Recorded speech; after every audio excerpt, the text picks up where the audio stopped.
고맙습니다.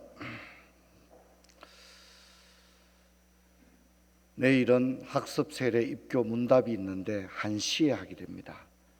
그래서 문답 받는 분들은 12시까지 교회로 올 수 있도록 해주시고, 오는 3월 다섯째 주일은 종려주일입니다. 상반기 성례 주일로 올려드릴 텐데 1부부터 3부까지 성찬 예식을 진행합니다. 특별히 자녀들과 함께 올라오셔서 성찬의 떡을 받을 수 있도록 마음을 모아주기를 바랍니다. 또 다음 주 이 시간에는 부활 액션 찬양제로 올려드리게 되겠습니다. 다 오셔서 부활의 주님을 기쁨으로 맞을 수 있는 저와 여러분 될 수 있기를 바랍니다. 성경 일독 40일 특세는 이제 신약으로 넘어와서 이제 마태복음 읽는 가운데 있습니다. 여러분들께서 끝까지 참여해 주시고 마음을 모아주기를 바랍니다. 기온이 올라가면서 이제 벚꽃 개화가 시작됐는데 평년하고 비슷한 건지 제가 잘 모르겠지만 꽃들이 피어나는 걸 봤습니다. 제가 어제는 부산을 다녀왔는데 부산은 벚꽃이 상당히 많이 펴 있더라고요. 대구도 지금 이제 벚꽃이 이제 막 피어나는 것 같습니다. 계절의 생명력이 경이롭다 이렇게 이야기할 수 있지 않을까 생각합니다. 여러분도 이 시기는 늘 고난주간 부활절과 함께 겹치면서 꽃들이 피어나는 그런 장면을 보게 되면 부활 신앙의 어떤 역동성, 생명력 이런 것들을 연상하게 되지 않나 그렇게 생각합니다. 또 이제 이때는 성탄 시즌과 함께 아마 이때가 교회에서 가장 바쁜 때가 아닌가 이렇게 생각합니다. 성탄 부활 칸타타 준비도 하고 또 우리 교회는 액션 찬양제도 있고 그래서 여러분 많이 바쁘고 피곤할 텐데 서로 힘내서 부활의 아침까지 달려갔으면 좋겠습니다. 오늘 한 번 더 인사할 텐데 부활의 아침까지 달려갑시다 이렇게 한번 인사하겠습니다. 부활의 아침까지 달려갑시다. 예, 이렇게 감사합니다. 구약 인물 이제 45번째 인물은 한국인이 가장 좋아하는 인물이 다니엘입니다. 제가 이제 연구하는 관심 분야 중에 하나가 일제강점기 한국교회 연구를 하고 있는데 일제강점기에 한국 강단에서 가장 많이 설교된 본문이 어딜까요? 다니엘이라고 합니다. 다니엘서.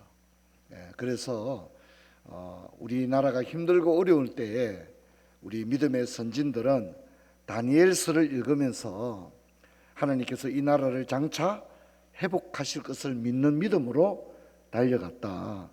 그렇게 이야기를 할 수 있겠습니다. 그래서 유독 요즘은 하민이, 하람이 이런 이름이 많잖아요. 예전에는 요한, 단열, 삼열 이런 이름이 많았습니다. 단열은 다니엘을 단열이라 불렀고요. 그러니까 이제 사람들 이름 중에 단열 그러면 그 보통 이름이 아닙니다. 어떻게 하든지 성경 이름을 저 보려고 굉장히 애를 쓴 거거든요. 그리고 이제 삼열은 사무엘이거든요. 사무엘. 이런 식으로 이름을 지었습니다. 우리 한국에 오신 선교사님들도 다 한국 이름을 지었습니다. 다 한국 이름으로 불리기를 원했고 미국 남장로교회 그 선교사였던 이 눌서 레이놀즈 같은 경우는 자기는 전주이시다. 전주이시다. 늘 어디 가서 소개할 때 자신은 전주이가 눌서입니다. 늘 그렇게 이야기를 했다고 합니다. 근데 이제 오늘 우리가 읽는 성경을 보면 다니엘과 그의 친구들은 창시 계명을 당하고 있습니다. 그렇죠. 이름이 바뀌거든요. 그래서 바벨론식 이름을 불리게 됩니다. 근데 참 여기서 볼 수 있는 것은 이들의 이름은 강제로 바꿨을지는 몰라도 이들의 신앙은 결코 바꿀 수 없는 줄로 믿습니다. 이런 게 참 중요한 것 같아요. 그래서 일제강점기에 우리 선진들이 이 다니엘서를 그래서 좋아하지 않았을까 그렇게 생각을 해봅니다. 여러분 그 구약 성경은 39권인데요 이번에 이제 성경 일독해 보니까 참 만만치 않더라고요. 그런데 이제 구약 39권인데 역사서가 17권입니다. 역사서가 17권. 창세기부터 말라기까지 역사서가 창세기부터 이제 17권의 에스더까지 17권의 역사서가 있고요. 또 그 다음에 욥기부터 아가까지 5편의 시가서가 있고요. 그리고 이사야부터 말라기까지 17권의 선지서가 있습니다. 그래서 이제 역사서 17권, 선지서 17권, 중간에 시가서 5권으로 이루어져 있습니다. 이제 그 중에 역사서의 포로기를 다룬 역사서는 3개밖에 없습니다. 에스라, 느헤미야, 에스더 3권이 포로기의 성경이고요. 이제 그 17권의 선지서 가운데는 포로기의 선지서가 5권이 있습니다. 우리 같이 한번 읽어보도록 하겠습니다. 시작. 에스겔, 다니엘, 학개, 서가랴, 말라기. 요게 이제 포로기에 다룬 그런 선지서다, 이렇게 이야기를 할 수 있습니다. 그 중에도 이제 이번에도 우리 성경 일독을 해보니까 이제 저도 이제 늘 집에 가서 아내하고 뭐가 가장 잘 들어왔느냐, 이렇게 귀에 잘 들리느냐, 당연히 다니엘 같아요. 다니엘은 이제 대선지 가운데도 볼륨이 작기도 할 뿐더러 굉장히 다니엘서는 처음부터 끝까지 귀에 그냥 빡빡 다 박힐 정도로 이렇게 굉장히 친근하게 다가오더라고요. 제가 이제 개인적으로는 에스겔을 2번 강의했는데 이번에 에스겔을 내가 저런 성경을 내가 어떻게 2번이나 강의를 했을까, 에스겔서 읽으면서 야, 참 전하는 나나 듣는 성도들도 고생 많았겠다 그런 생각이 들었습니다. 다니엘과 그의 친구들의 이야기는 늘 감동을 줍니다. 다니엘은 우리가 잘 아는 인물이지만 제가 이제 한 3가지 정도로 다니엘 신앙의 특장점 정도를 한 3가지 정도로 이제 한번 생각을 해보고자 합니다. 첫째, 다니엘의 신앙은 공동체적인 신앙이었다는 겁니다. 다니엘 신앙의 특징은 개인주의적 신앙이 아니었다는 거예요. 나밖에 모르는 신앙이 아니었다는 겁니다. 이게 중요합니다. 여러분, 이제 다니엘은 일종의 행운아라고 할 수가 있는데요. 예를 들어서 에스겔 같은 경우는 똑같은 포로지만 강제 노동에 시달려야 했거든요.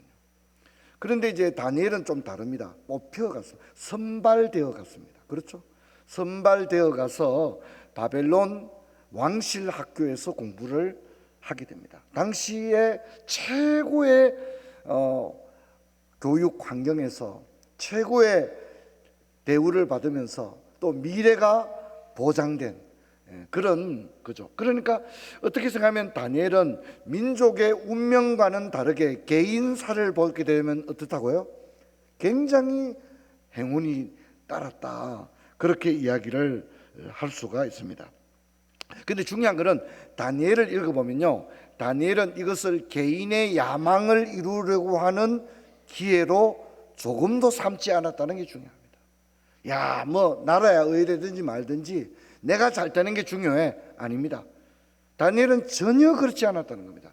사실 다니엘은 바벨론에서 최고의 지위에 올라갑니다. 그를 따라올 사람이 없었죠. 다니엘의 모든 지식은 당시에 바벨론의 모든 최고의 엘리트들보다 에버리지가 10배가 뛰어났거든요. 그런 걸 우리가 뭐라 하죠? 타의 추종을 불허하는 사람, 대체 불가능한 인물이었다는 거죠. 하지만 다니엘의 신앙은 시종일관 어느 한순간에도 개인의 야망을 이루는데 자신의 열정을 솟지 않았다는 점이 굉장히 중요합니다. 그는 노역으로 신음하는 동족과 동포들의 아픔과 함께라고 했습니다. 그래서 그는 거기서 포도주와 온갖 스테이크를 먹을 수 있었지만 신음하고 고통하는 동족을 생각하면서 나가 여기서 어떻게 호의호식을 하겠나, 배식을 주는 대로 다 넙죽넙죽 받아 먹기에는 다니엘의 양심이 허락하지가 않았던 거예요. 저는 참 이게 중요하다고 생각합니다. 여러분, 돈이 있다고 내가 다 쓰면 안 됩니다. 그리스도인들은 우리가 살아가고 물건을 사고 팔고 집을 사고 팔고 차를 사고 팔고 하는 그 모든 과정에서도 이렇게 해도 괜찮은가 하는 것들을 따져봐야 됩니다. 내가 이렇게 살아도 괜찮은가? 늘 이런 화두가 자신에게 있어야 한다는 겁니다. 제가 이제 그리스를 여행할 일이 있었는데, 제가 이제 거기 그리스를 여행하면서 뭐 참 많은 도전을 받았습니다. 바울의 그 신약 성경의 그런 환경도 봤지만, 제게 가장 좀 마음에 와닿았던 것은 그리스 사람들은 지금도 수도원에 들어가기를 원한다고. 그리고 특히 이제 남성 수도원이 있는데, 그 남성 수도원에는 한 번 들어가면 못 나온다는 거예요.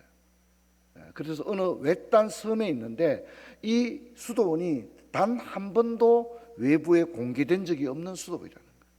웬만한 수도원은 우리가 가면 마테오라 수도원 같은 데 가서 우리가 다 가서 보고 사진도 찍고 이렇게 하거든요. 근데 그 수도원은 완전히 봉쇄된 수도원이고 외부에 공개된 적이 한 번도 없는데, 딱 한 번 BBC 방송에서 협약을 맺고 한 번 그 수도원을 공개한 적이 있다고 합니다.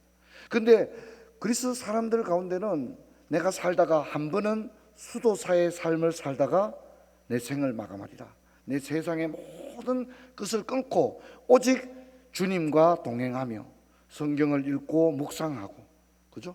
진짜 세속에 내 자신을 물들이지 않고 다니엘과 그의 친구들처럼 그런 삶을 살리라, 나실인의 삶을 살리라, 그런 사람들이 있다는 거예요. 그래서 뭐 여러분 우리나라만 해도 지금 신학교에 사람들이 안 가거든요. 지금 교회마다 교역자 수가 절대 부족 상태입니다.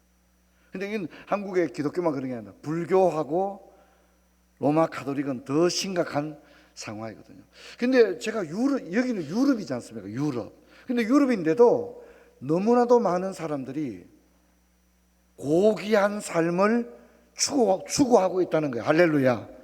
저 굉장히 도전이 됐어요. 진짜 굉장히, 우리가 아는 유럽 이게 아니구나. 그들 가운데도 여호와 하나님을 향한 그런 마음을 가진 사람들이 있구나. 그런 생각을 했습니다. 제가 이제 설교할 때 자주 얘기했던 게 로렌서 형제잖아요, 그죠? 로렌서는 수도사가 되기를 원했어요. 근데 수도사가 안 됩니다. 뜻대로 안 되는 거예요. 수도사 해야지, 난 내 평생을 수도사로 삶을 바칠 거야, 늘 그렇게 했지만 이 살아보니까 뜻대로 안 되는 거예요. 그래서 로렌서는 전쟁에도 참여합니다. 전쟁에 갔다 온 다음에 이번 전쟁만 끝나면 내가 수도원에 들어가야 돼요. 그게 또 안 되는 겁니다. 또 집안 일이 있고 막. 그래서 로렌서는 굉장히 늦은 나이 50이 넘어서 수도원에 들어가거든요. 꿈에도 그리던 수도원에 들어간 거예요. 그래도 수도원에 처음 들어가면 처음부터 고참이 아니잖아요. 어떻게 합니까? 허드렛 일부터 하는 거예요. 근데 그에게 맡겨진 일은 부엌에서 일하는 겁니다. 하루 종일 양파를 까고 계란 후라이를 만들고 설거지를 하고 자신에게 주어진 일은 그거예요. 하루 종일 아침 점심 저녁 계속 부엌에서 일해야 되는 거예요. 그러면 짜증이 날까요, 안 날까요? 짜증이 나지 않았어요. 로렌서는 자기가 너무너무 들어오고 싶었던 수도원이기 때문에 부엌에서 하루 종일 양파를 까고 파를 다담고 계란 후라이를 하고 또 끝나고 나면 설거지를 하고 또 그 다음에 또다시 밥을 하고, 그런데도 로렌서에게는 기쁨이 넘쳤다는 거예요. 그 다음 얘기는 안 하겠습니다. 제가 자주 했기 때문에. 여러분, 다니엘은 공동체적인 그런 인물이었습니다. 개인의 야망을 우리도 한번 생각해 볼 필요가 있지 않습니까? 제가 제자반들과도 좀 그런 얘기를 조금 나누었습니다. 우리가 비록 세상에서 엔지니어로 옷을 입고 때로는 우리의 직업의 옷이 있잖아요. 그렇죠? 내 직업 세계의 옷이 있잖아요. 그런 옷을 입고 살아가지만 내 마음은 다니엘처럼, 할렐루야, 다니엘처럼 살아가는, 회사에서 일하고 커피 내리고 피아노 가르치는데도 사실은 내가 옷을 수사복만 입지 않았을 뿐이지, 내가 믿음의 선진들처럼 이 음란하고 악한 시대 가운데서 주님과 함께 거룩한 삶을 살아가는 그런 생애를 살아버려요. 우리가 수도원에 들어갈 수는 없고, 그렇죠, 그죠? 그렇지만은 내가 세속 사회 속에서 하나님을 알지 못하는 사람들과 땀 냄새 나는 이 삶의 현장 속에서 부딪히며 살아가면서도 내가 비록 수사복을 입지만 않았을 뿐이지 다니엘과 같은 그런 삶을 사는 것, 여러분 한번 그런 삶이 여러분 자신에게 도전이 되면 좋겠다, 그렇게 생각합니다. 그래서 그는 검소한 삶을 삽니다. 여러분, 우리 모두가 거룩한 삶을 살고자 하는 열망이 있는 줄로 믿습니다. 근데 그게 잘 안 되는 이유는 뭐냐면 너무 복잡하기 때문이라고 합니다. 여러분, 영성의 삶을 사는 것과 관련된 많은 소위 영성의 대가들이 이야기하는 것을 보면 복잡해가지고는 주님과 동행할 수가 없다는 거예요. 사는 게 너무 복잡하면, 그리고 너무 욕심이 많은 거예요. 이것도 해보고 저것도 해보고 이 사람도 만나고 저 사람도 만나고. 여러분, 그러면요 주님께 마음을 드릴 수가 없다는 거죠. 가장 단순하게 살아야 된다는 거죠. 다니엘이 그렇게 한 겁니다. 왕실 학교에서 주는 최고급 포도주, 최고급 스테이크, 양질의 그 단백질을 섭취하는 게 아니라 동족들과 함께 고난받기를 원했다는 거죠. 히브리서도 그런 말이 나오잖아요. 이 땅의 영화를 누리는 것보다 하나님의 백성들과 함께 고난받기를 기뻐했다, 그렇게 하잖아요. 여러분, 우리가 이 땅을 살아가는 날 동안 사도 바울이 하나님께 작정한 바가 있어서 머리에 삭도를 대지 않았거든요. 일정 기간 거룩한 삶을 살리라고 하는 결단을 가졌거든요. 스스로 나실인의 시간을 딱 정한 다음에 다니엘이 고도로 여호와께 집중하여 경건한 삶을 살았다는 겁니다. 할렐루야. 여러분, 저와 여러분도 그렇게 되기를 축원합니다. 매 순간 그런 게 있어야 됩니다. 그래서 그냥 내 자신을 내버려 두면요, 한번 따릅시다. 육체는, 거기에 따릅시다. 육체는 방자하다. 육체는요 오만방자합니다. 육체가 하자는 대로 내버려 두면요, 좀 더 자자, 좀 더 눕자. 여러분, 육체는 절대 주님을 추구하지 않습니다. 그래서 믿음의 사람들 뭐라 합니까? 자기 몸을 쳐서 그리스도께 복종을, 그냥 복종하지 않습니다. 우리가 그냥 아이고 내가 예수를 하루 이틀 믿은 게 아닌데 목사고 장로인데, 여러분 안 됩니다. 되지가 않습니다. 자기 몸을 쳐서 복종하지 않으면 그리스도께 나갈 수가 없는 거예요. 육체가 하자는 대로 놔두게 되면 육신적인 그리스도인이 되고, 로마서 8장의 말씀대로 너희가 육신대로 살면 반드시 죽을 것이다. 육신의 생각은 하나님과 원수가 되나니 육신에 있는 자들은 하나님을 기쁘시게 할 수 없느니라. 성경이 그렇게 이야기하는 겁니다. 예수 믿은 연조, 성경 지식, 그 아무 쓸데없습니다. 육체가 하자는 대로 해보십시오. 어떻게 거기 선한 결과가 나왔습니까? 여러분, 오늘 다니엘이 있기까지는 다니엘이 고도로 절제된 삶을 사는 줄로 믿습니다. 그런데 절제된 삶을 사는 동기가 뭐냐 이겁니다. 고통받는 사람들이 있고, 우리 교회도 가족들이 지금 중한 질병 때문에 너무 힘들어하는 성도님들이 많으시거든요. 여러분, 우리가 내 자신을 생각하면 절대 주님께 나갈 수 없습니다.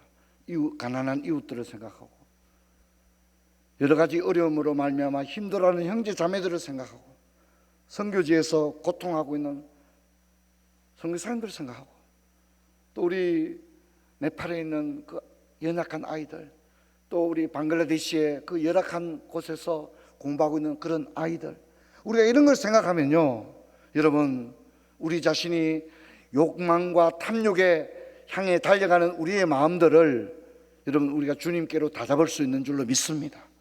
다니엘이 그런 거예요. 다니엘이 그냥 절제된 삶을 살았다가, 난 저는 여기에 100점을 주고 싶지가 않아요. 절제된 삶을 사는 것 자체가 목적이 아니었다는 거죠. 절제된 삶은 하나의 나타난 결과였고, 절제된 삶을 살게 된 동기가 고통받는 동족들과 함께 하려는 마음이 더 중요했다는 거. 할렐루야. 그런 마음에서부터 나왔다는 게 굉장히 중요한 것입니다.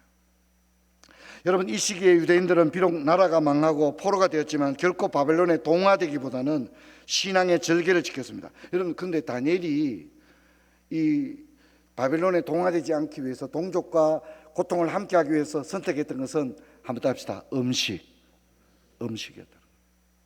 여러분, 음식은 생활이잖아요. 생활. 그렇죠? 음식은 생활입니다. 음식은 생활. 이 참 사람이 그런 거예요. 저는 이제 석박과정 공부하고 이러는 동안에 아침을 안 먹은 게 한 20년 정도 아침을 안 먹은 것 같아요. 늘 새벽기도 마치고 목양실에서 늘 연구하고 뭐 설교 준비하고 그 시간이 가장 좋으니까 그래서 6시부터 9시까지 늘 그러다 보니까 사택에 가서 밥을 먹고 출근하는 그런 생활을 하지 않아 한 20년 안 했어요. 그리고 이제 최근에 제가 이제 아내가 혼자 있으니까 제가 가야 같이 밥도 먹고 이래서 제가 아침을 먹기 시작했는데 지금은 아침 안 먹으면 도저히 안 되겠어요. 그래 새벽 기도 마치고 배가 고파가지고 얼른 뛰어가서 아침 먹고 출근하면 요즘은 아침을 못 먹으면 못 살 것 같아요. 그게 참 무섭죠, 그죠? 육체의 습관이라고 하는 게 한 20년 동안 아침을 안 먹고 살았는데 이제 아침을 이제 아이들이 다 장성하고 난 이후에 이제 아내하고 둘이 있으니까 이제 같이 밥을 먹어야 되니까 아침을 먹기로 하니까 이제는 아침을 안 먹고는 못 살겠어요. 아침을 안 먹으면 막 허기가 지고 막 쓰러질 것 같아요. 그래서 새벽기도 마치고는 얼른 가서 아침 먹고 또 불이 나게 출근하고 그렇게 합니다. 근데 저는 주목할 부분이 음식은 가치 중립적이거든요. 음식이 무슨 영적인 게 아니잖아요.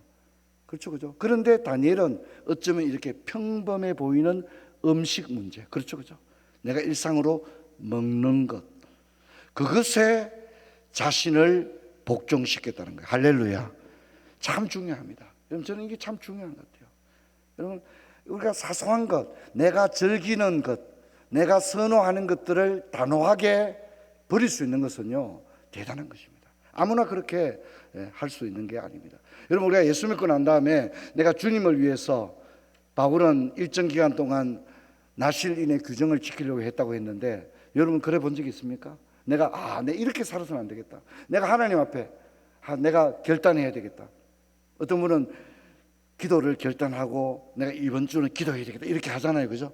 어떤 분은 금식하잖아요. 그런 것처럼 여러분도 하나님 앞에서 나 이렇게 안 되겠다, 나 이렇게 그냥 막 살아서는 안 되겠다, 뭔가 결단, 그런 게 중요하지 않겠어요? 여러분, 다니엘은 또한 고난의 순간을 친구들과 함께 해서 그런 독자 노선을 그런 것이 아니었습니다. 친구들과 생사고락을 함께 했습니다. 오늘날 이런 신앙이 쉽지 않습니다.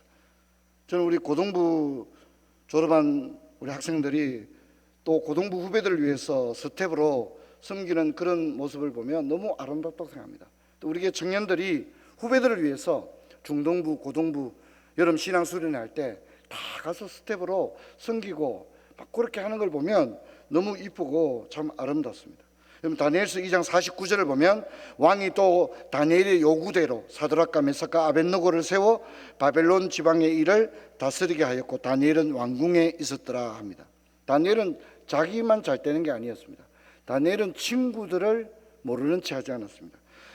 다니엘이 왕의 꿈을 해석한 후에 왕이 다니엘을 높이 들 때에 다니엘은 그의 친구들을 함께 등용해 줄 것을 왕에게 요구합니다. 요구했다는 말은 반드시 들어달라는 얘기거든요. 그러니까 다니엘은 그의 친구들을 역전의 용사들이죠. 그렇죠, 그렇죠. 진짜 이역만리 타국에 함께 포로로 끌려와서 또 이들이 함께 의기투합했잖아요. 그렇죠, 그렇죠. 우리가 이렇게 하지 말자. 우리가 채소를 먹으면서 기도하자. 나라를 위해서 기도하자. 이랬던 역전의 용사들이고 동지들이거든요.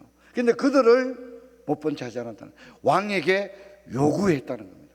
그래서 다니엘의 친구들은 다니엘과 함께 지방 장관으로 세워지는 것을 볼 수가 있습니다. 다니엘의 이런 신앙은 현대 크리스찬들에게 매우 아름다운 교훈을 던져주고 있습니다. 여러분, 저와 여러분도 그렇게 되기를 축원합니다.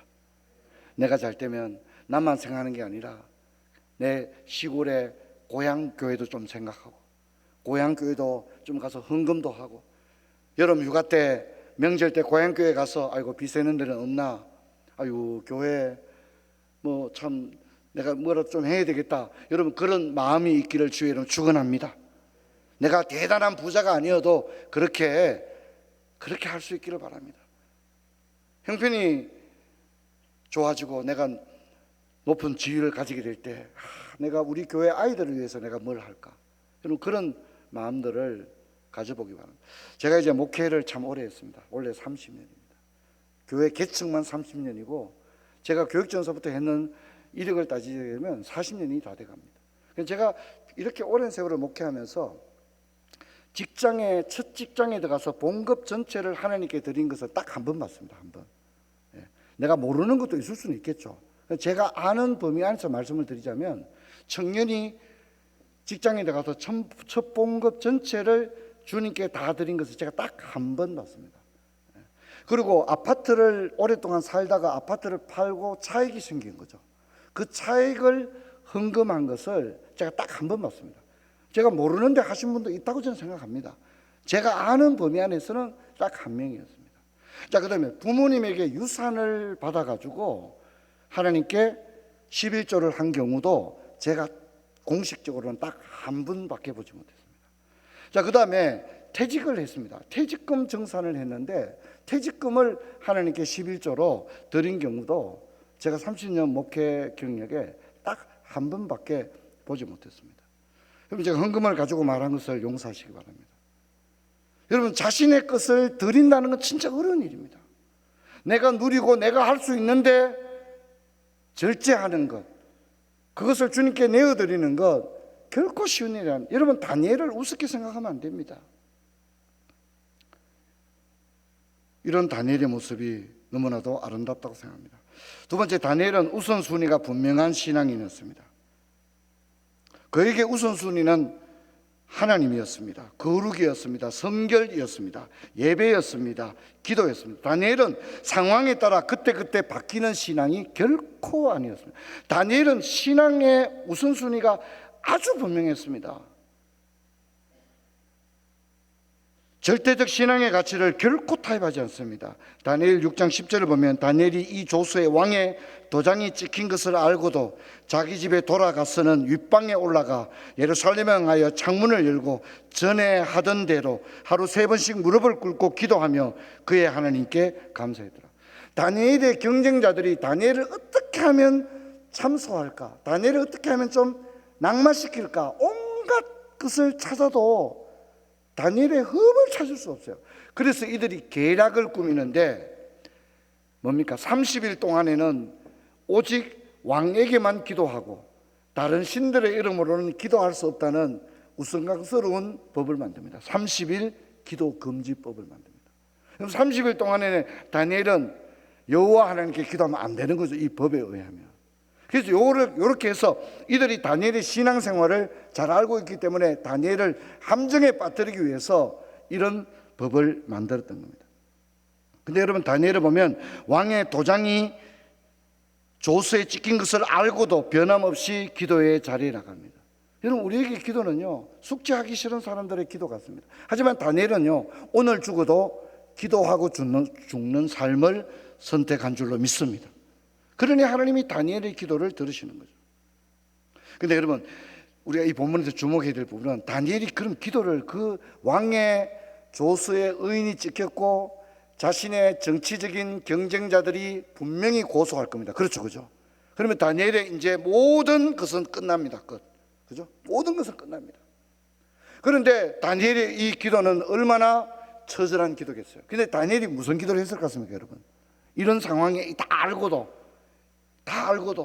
다니엘이 기도를 했는데 다니엘이 무슨 기도를 했을까요?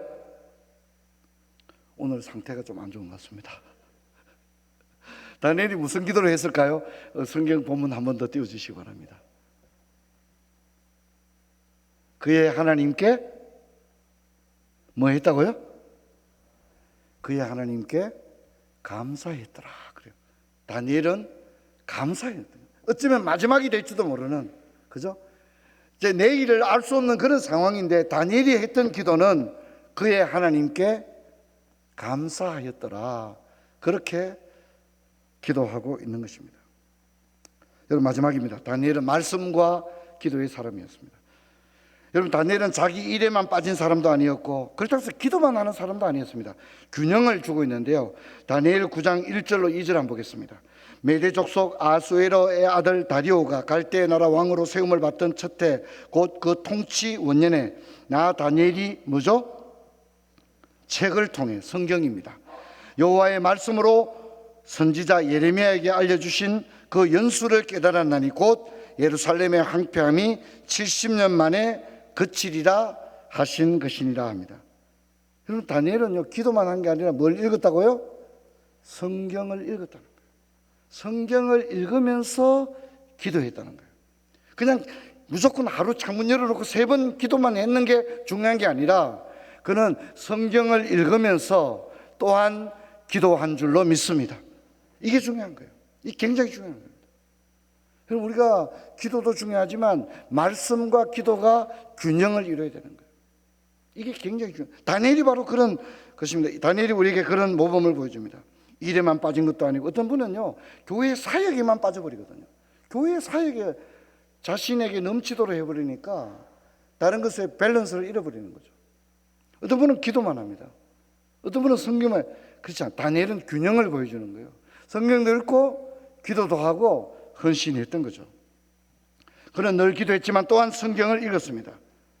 그래서 예레미야를 통해 하나님의 섭리를 깨닫고 나라와 민족을 위한 대결단의 기도에 돌입하고 있는 것을 보게 되어집니다. 여러분, 저와 여러분도 이제 고난 주간인데요. 함께 기도하면서 부활의 아침을 맞을 수 있는 그런 저와 여러분 되기를 주의 이름으로 축원합니다. 우리 오늘 찬양하고 기도하고 돌아가도록 하겠습니다. 왜